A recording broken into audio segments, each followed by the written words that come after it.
yelling behind us. Cash is saying, "Red, come here, come here, come here, come here." I'm the greatest thing that ever lived. I don't have a mark on my face, and my upset son in Memphis, and I just turned 22 years old. I must be the greatest. I told the world, I talk to God every day. The God quickly came on out of here,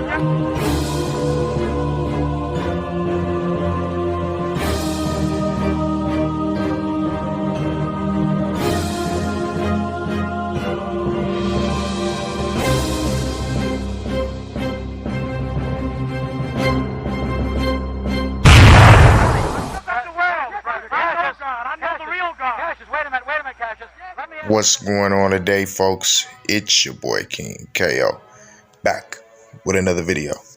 And for today's topic, we're going to chop it up about the Quando, Rando, and Big U situation.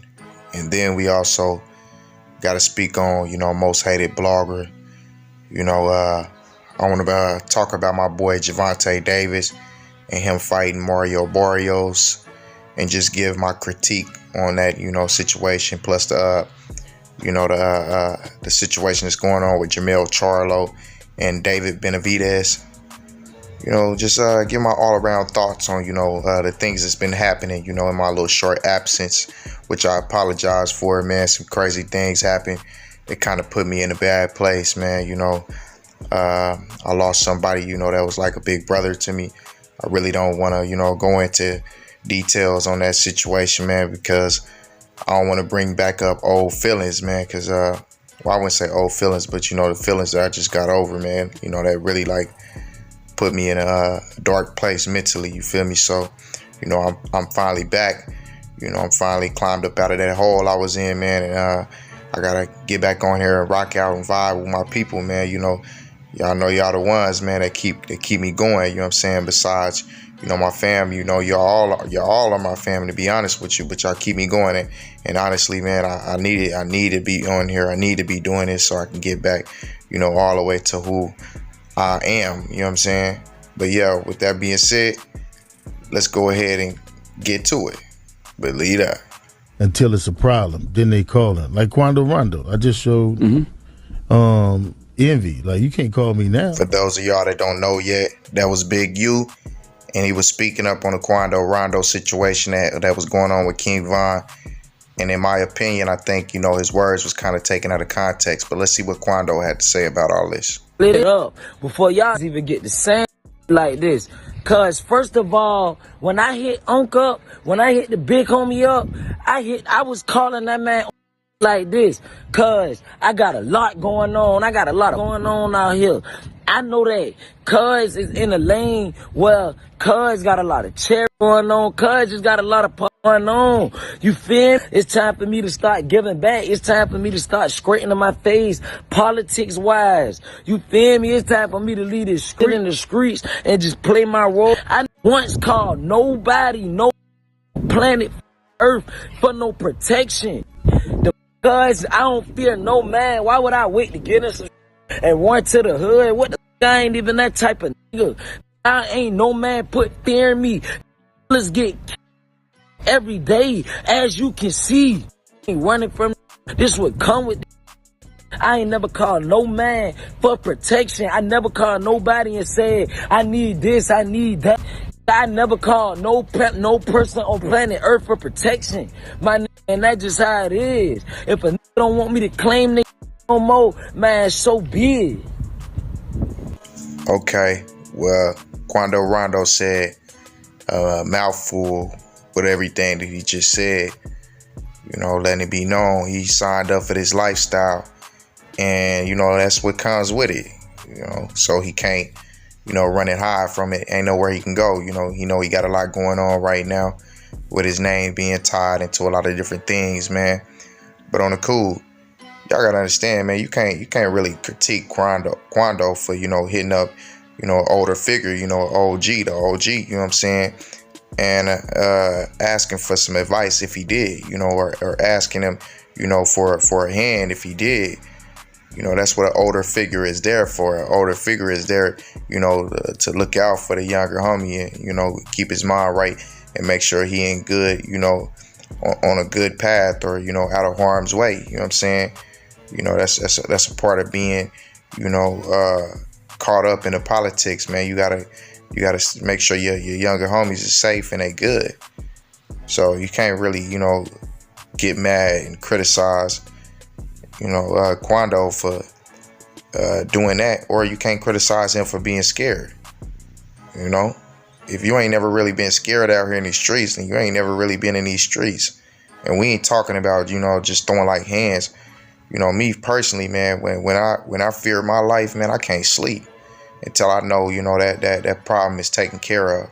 You know what I'm saying? But that's just me. You know, I can't do much of nothing until I know that the problems that's on my brain is eased. So nah, we ain't gonna knock Quando for, you know, chopping it up with his older figure, you know, and trying to get, you know, some advice on that situation. But let's move on though, y'all. At the end and the beginning of the day, Cuz did what he did, and he a soldier in his right. I respect him and Chicago. I'm on some positive, all positive, period. I ain't on nothing negative. So, like I told y'all on the post before, I'm not even taking negative calls. I'm not taking negative energy. I'm not taking none of that. So I'm only saying this to clear up. I'm going to run into Quando. We going to talk. But I'm not taking nothing unless it's positive, period. You know what I mean? And I'm just on that. It's developing option. I'm helping kids. I'm not in the midst of nothing the kids got going on. And if Quando want to do something for the kids, for the family, I'm definitely with him on that. You know, definitely support him. But nah, if it ain't positive, man, I'm not rocking with it. I'm just not rocking with nothing unless it's positive. 100. Period. So I'm not even taking negative calls, man. I'm not looking for no negative calls. I'm not taking negative calls. If I think it's gonna be negative, I'm not taking it. If it ain't positive, it ain't about doing something constructive, helping these kids, I'm out of it. But no, I never talked to nephew. You know what I mean? I never talked to him as he called me, because I'm on all positive vibes. But I will talk to Quando. You know what I mean? Simple as that. The OG spoke his final words and let it be known, I'm not involving myself into anything that's negative. But if Quando want to change his route and, you know, come to what I'm on, you helping the kids, trying to, you know, change the minds of the youth and bring everybody out of darkness, then yeah, get on this track with me. I got your back. You feel me? And also, you got to understand, man, I felt like from the gate, his words were taken out of context. I felt like he was just saying, like, Quando was hitting me up, trying to ask me what can he do to change his life in his situation. And he was trying to tell him, like, bro, why you didn't hit me up before all the BS? That way, you know, it wasn't so hard for us to change, you know, the route that you was headed down. But also, Quando went ahead and made a post. So a fan commented and basically said, give back to Von's family. And then Quando came back with this. Von got himself in that situation. I didn't even know, cuz had pressure with me. So, you know, Quando basically like not taking any acknowledgement for the situation. As we all know, they had prior issues, you know, way back when. And also, you know, Von had a problem with NBA Youngboy after, you know, he came out with that video saying that NBA Youngboy was capped. So, I mean, we know that, you know, this is like Quando trying to reflect, you know, the whole situation. But it is what it is, man. Let's go ahead and move on, though, y'all. But let's start at the topic at hand first. Fredo Bangs and King Von. I believe they go both ways. That's the best way I can say it without saying the way where YouTube won't be tripping. I believe these guys go both ways. I'm sorry. Let me let y'all see what I'm talking about, man. I don't care what nobody say. Let me let y'all see what I'm talking about. I believe these guys go both ways. That's just me. Like, if you're a normal dude, you would trip out some of the stuff that people be like.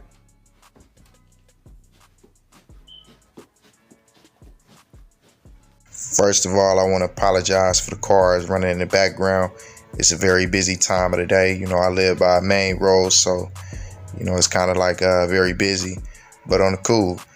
if y'all don't know, that's Most Hated Blogger right there, and he made some comments, as y'all just heard, about King Von and Fredo Bang basically being star boys, and spoke up basically because he felt like the pink, purple, and blue jogging suit that Fredo Bang was wearing was a little fruity for having pink and purple in it. But in all honesty, man, pink and purple are very symbolic colors. Now, if y'all sub to my other channel where I explain more about symbolism and things like that, you know, I'll go into detail on that. But I ain't really gonna touch on it too much on here because I know y'all want to hear just the whole details of what's going on and just, you know, what I think about it. Now, I'm gonna tell y'all like this. I don't believe that, you know, either one of them are star boys. In all honesty, you know, I feel like Fredo Bang is in the know. I feel like Fredo Bang knows, you know, what's going on. I think he knows the truth about, you know, the world and what we living in, you know. So he understood exactly what he was doing by that. And what he was doing was making a statement that went over a lot of people's heads.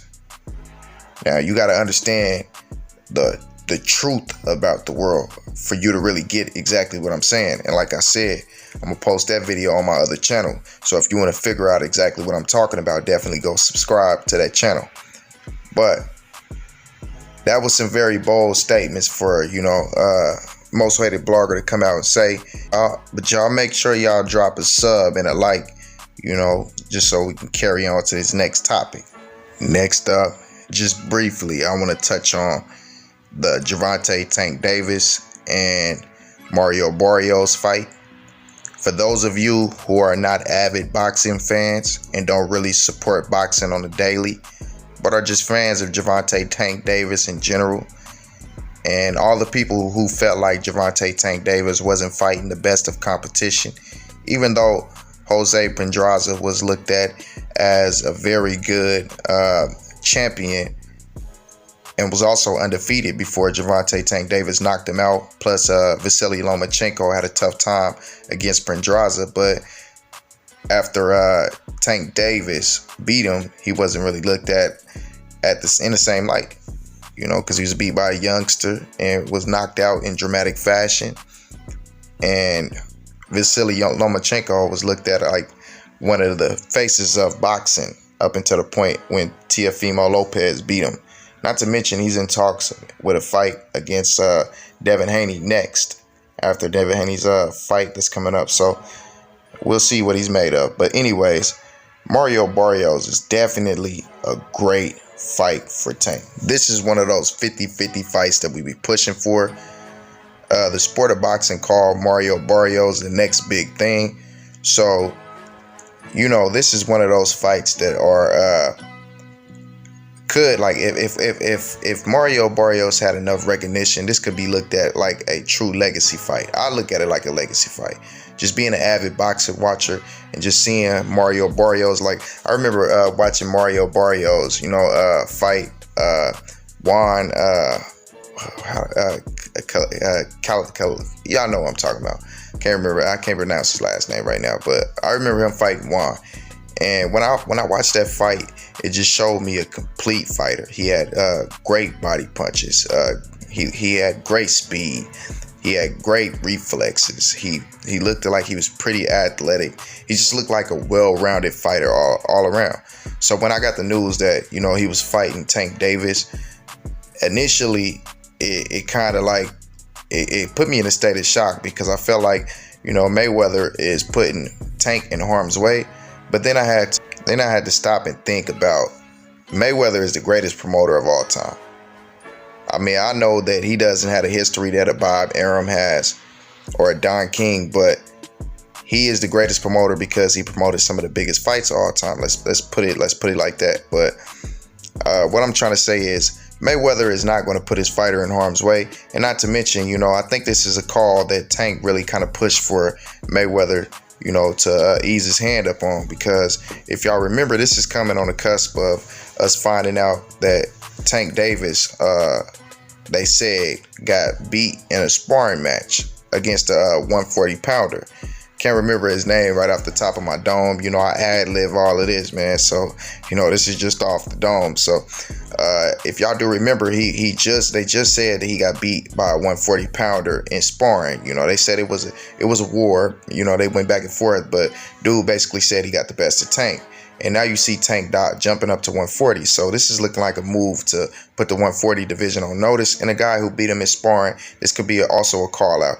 He's also going after Regis Prograde, which shows that he wants to be in the upper echelon of the 140 division before, you know, Teofimo and Devin Haney can get up there. So it's definitely a bold move in my eyes for Tank Davis, and it's an opportunity for both fighters to solidify themselves. Also, not to mention, for everybody who keeps saying that Tank keeps fighting these smaller fighters, I've never seen Tank in a fight where he was not the smaller guy.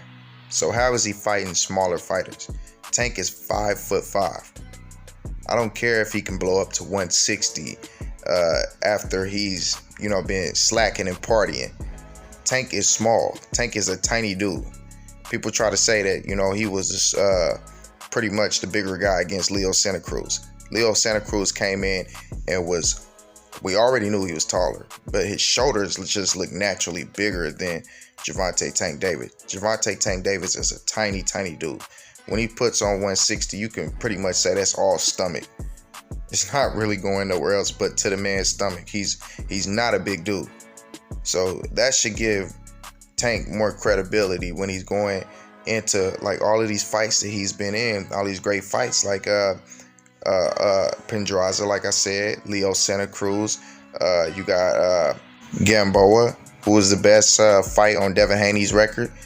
You know, also fought Terrence Crawford and gave Terrence Crawford a mean headache. So give Tank his credit. He's fighting bigger dudes every single time he goes out there and fight. And now he's really going to do it at the 140 ranks, because it's looking like after this fight, if he can get past Mario Barrios, which I expect him to do, he's looking to fight Regis Prograde. And if he fights and beats Regis Prograde, you got to definitely look at Tank Davis for real serious title contention.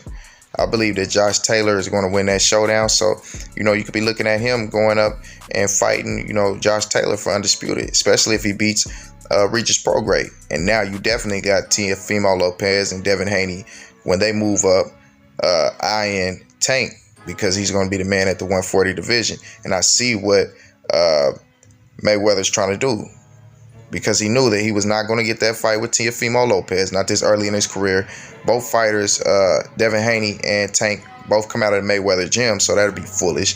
Devin Haney is actually Floyd Mayweather Sr.'s fighter, so you gotta understand, they're not gonna put these two fighters up against each other this early in their careers. So I see what the plan is and the blueprint that Floyd is trying to lay out for Gervonta Tank Davis. He's trying to make him, you know, a star, a super. Well, he's already a superstar, but he's trying to make him that true pay-per-view star, which I believe this fight is a pay-per-view fight. Also, just the talent-wise, you know, I know Mario Barrios is not that big of a star, but given time, he will be. And pretty much, I see that, you know, Mayweather is trying to get Gervonta all the accolades that he can get him.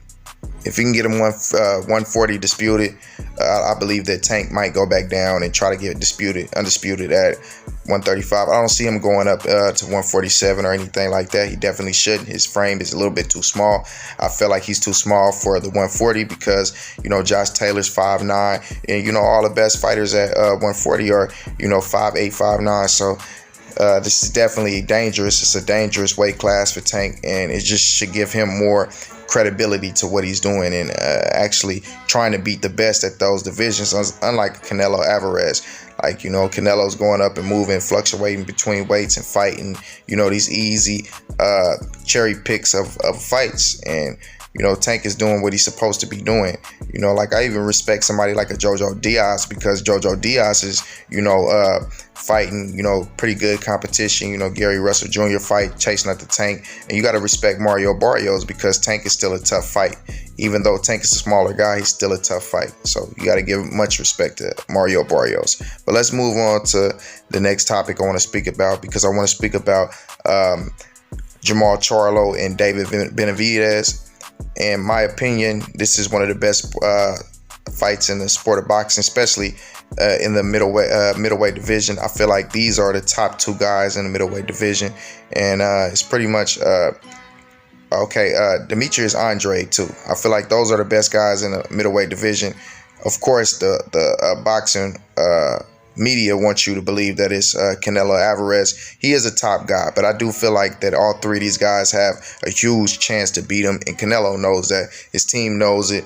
You know, the people over there in Golden Boy know it, and they are definitely going to do their best to avoid these fighters. I know Canelo said after the Caleb Plant fight, you know, he would take on either Jamal Charlo or David Benavidez, but I just don't see him doing it. I see him prolonging the fight like he always has. You know, like we all know, he moved up to the franchise championship to avoid Jamal Charlo whenever he was when he was the WBC champion.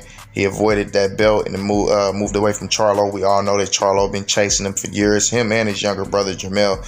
But really Jamal, he was his mandatory, and Canelo ducked him. And there's nothing else he can say about it. Like, he can get on these interviews and say that, you know, people saying that I ducked Charlo and all of this stuff and I never ducked Charlo. Man, you ducked him, bro. You ducked him. And it's nothing else you can say about it. But this is definitely a great fight. I definitely want to see them do a catch weight. A lot of people saying they don't want to see the catch weight, but I want to see the catch weight just to make it a little bit more fair. I know Charlo called him out, but Charlo is not a 168 pounder. He's never fought at 168, you know, so I definitely want to see a catch weight. David, if you want this legacy fight that bad, then, you know, take the terms and take the catch weight. I know he's saying a lot. I know he's saying all this stuff like getting vaccinated and not want to fight somebody under 25, but you got to understand his point of view. Like, Mayweather beat Canelo when Canelo was under 25, and he does not get the credibility that he should get and he deserves for beating Canelo Alvarez, because they said Canelo Alvarez was basically a spring chicken. He didn't know enough. So I understand where Charlo is coming from, you know, in that sense. But Charlo, just take this fight. You know, David Benavidez is looked at like the boogeyman, and it's a good fight, man. It's a legacy fight, bro. It's the fight that, you know, you need. If you take this fight, you beat Benavidez, there's no way that Canelo can duck you. There's no way that, you know, Gennady Golovkin can duck you. You know, there's no way that Caleb Plant, you know, the rest of the top middleweights can duck you. They have to come for you. You know, you can get pretty much whatever fight you want to. This might even put you in contention to be the man in the sport of boxing. I already feel like you pound for pound. I feel like you're top 5 pound for pound. But you got to show the world of boxing that you definitely are in that position that I feel like you in, and I know you're in, and I know you're going to win this fight, bro. So, you know, do your thing, man, and make it happen. But yeah, man, with that being said, I'm out. Believe that.